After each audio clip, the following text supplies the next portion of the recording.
휴가철 다가오면서 해외여행 계획하는 분들 많으시죠? 해외로 나가는 여행객은 지난해 2,600만 명을 넘어설 만큼 해마다 크게 늘고 있는데요. 그중에서도 5, 60대가 해외여행에 큰 손이 되고 있다고 합니다. 취재 내용 먼저 보겠습니다. 인천공항은 평일에도 해외여행을 떠나려는 인파로 북새통입니다. 특히 5, 60대 부모와 20, 30세 자녀가 함께하는 가족 여행객들이 많았는데요. 와이프가 환갑인데 금년에 딸이 환갑 여행 예약해가지고. 애들이 이제 뭐 여름에 휴가 때는 시간이 없으니까 미리 좀 가자 그래가지고 하는 거예요. 돌진한 애기하고 4살, 그래서 좀 휴양지로 가느라고. 국내 여행사의 해외 여행객 자료를 보면 이들 세대 가족 여행은 4년 새 71%나 급증한 것으로 집계됐습니다. 일과 삶의 균형, 일명 워라밸을 추구하는 2030 세대.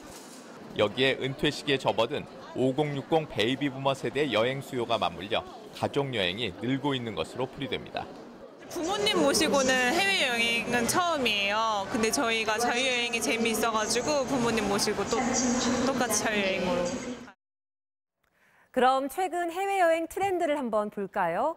국민 1인당 해외여행 횟수는 2011년 연간 1.12회에서 2016년 1.36회로 늘었는데 여행 일수는 10.31일에서 6.86일로 3.45일 줄었습니다. 짧게 자주 가는 패턴으로 바뀌었다는 거죠. 또 젊은 층 중심이었던 경향에도 변화가 일고 있다는데요. 한 여행사 자료를 보면 최근 3년 새 60대 이상 시니어층의 해외여행이 다른 연령층에 비해 크게 늘어난 걸 볼 수 있습니다. 또 하나 특징적인 건 최근 2년간 자유여행 증가폭은 둔화된 반면 지난해부터 패키지 여행이 가파른 상승세를 보이고 있다는 건데요. 패키지 여행은 단체 여행이다 보니 값이 싼 대신 꽉 짜여진 일정에 버스를 타고 정해진 관광지를 도는 시기라 여행 초보만 가는 거다. 자유시간이 너무 없다. 이런 생각 탓에 한때 자유여행에 밀려나기도 했죠. 그랬던 패키지 여행이 부활하고 있는 이유가 뭘까요? 화면으로 만나보겠습니다. 휴가철을 앞두고 열린 한 여행 박람회. 가족 테마 여행을 위한 홍보관이 별도로 차려질 만큼 최근 여행업계 최대 화두는 가족여행이라는데요. 틀에 박힌 패키지가 아닌 부모와 자녀 세대를 아우를 수 있는 테마형 패키지 맞춤 상품이 다양하게 선을 보였습니다. 다양한 테마를 중심으로 해서 기존과 차별화된 일정들이 포함된 그런 패키지 여행을 쉽게 만나볼 수 있습니다. 이런 일정 등을 통해서 성인 자녀가 부모님 세대와 함께 떠나는 여행도 크게 늘어나는 편입니다. 패키지 여행을 소재로 한 TV 예능 프로그램이 늘어난 것도 이유로 꼽힌다는데요. 해마다 한 서너 번씩 나가요. 패키지가 요즘엔 좀 편한 것 같아요. 우리 둘이 나갈 때. 근데 자녀들하고 갈 때는 자유여행이 편하고. 우리는 또 우리대로 이제 뭐 이렇게 다니는데 같이 한번 이제 가는 것도 생각을 하고 있고 일본 쪽으로 이렇게 가려고 생각하고 있어요. 여행업계도 바빠졌습니다. 베이비 부머 세대를 잡기 위한 치열한 마케팅을 펴고 있는데요. 이들이 특히 성수기 대신 비수기 여행을 선호한다는 점도 업계가 더 반색하는 이유.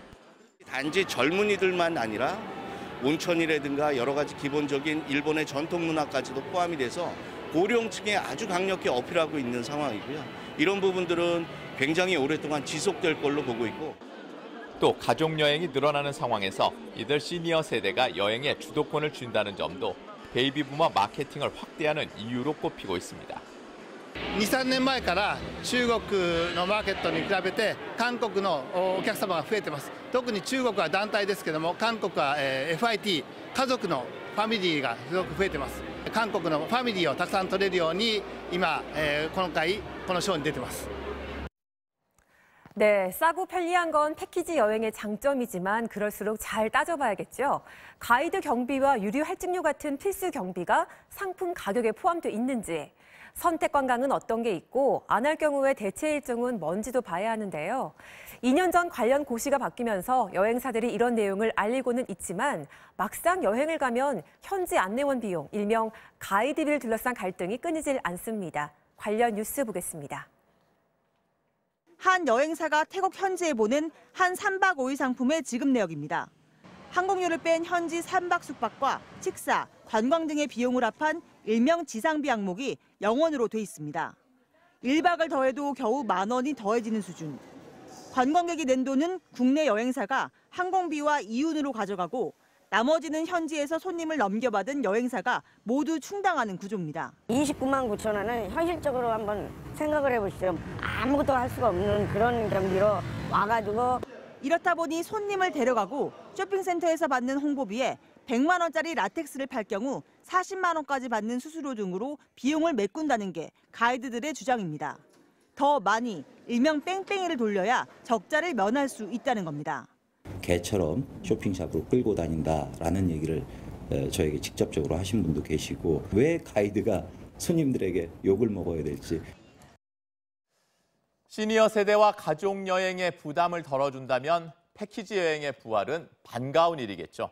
하지만 비용을 가이드들에게 떠넘겨 불쾌한 여행을 만든다면 인기도 금방 사그러들 거라는 사실. 여행업계가 명심했으면 합니다. 투데이 매거진이었습니다.